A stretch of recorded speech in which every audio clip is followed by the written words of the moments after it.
আসসালামু আলাইকুম ফ্রেন্ডসরা। ব্যাপারটা হচ্ছে ধরো কিছু কিছু লোক প্যারামিটার উপর গাঁথনি করে, বুঝতে পেরেছো কিনা, গাঁথনি করে প্লাস্টার করে দেয়, কিন্তু আমাদের তা না।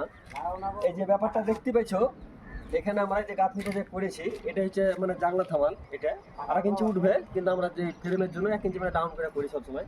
তো এই বেলটা দিতে লোক বলে যারা 2টা 3টা 4টা মিস্ত্রি লাগে, বুঝলে তো, মানে বেলটা পাটা ফাটা ধরতে, কিন্তু আমাদের তা সিস্টেম না, বুঝলে তো।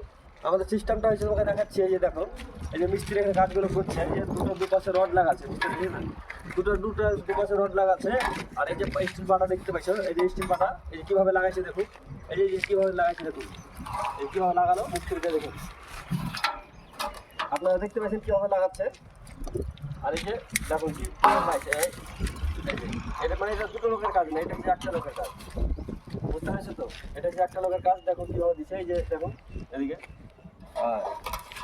তো আপনার তাহলে এই যে দেখতে পারেন কীভাবে দিচ্ছে জিনিসটা। এগুলো 2টো লোকের কাজ না, এগুলো হচ্ছে 1টা লোকের কাজ, বুঝতে পেরেছো তো।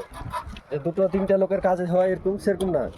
আর এই যে 2টো রড দেখতে পাচ্ছ, এটা 6mm 2টো রড দিয়েছি আমরা, হ্যাঁ, এটা 6mm 2টো রড দিয়েছি। তো যাই হোক, আমাদের মিস্ত্রি যে দেখো কীভাবে ঢালাইটা করছে দেখো। তো যা হোক, ঢালাইটা এরকম করেই হয়। আর সবসময় একটা যখনই ঢালবে ঢালাই মশলাটা, তখন দেখবে এই মালটাকে একটু চাড়িয়ে মানে একটু ওপরে করে তুলে দিলে সেন্টার করে রডটা পড়ে, নিচে থাকলে কি জং টং ধরে তারপরে খারাপ হয়ে যাবে, মুখটা ধরে মানে খুলে যাবে।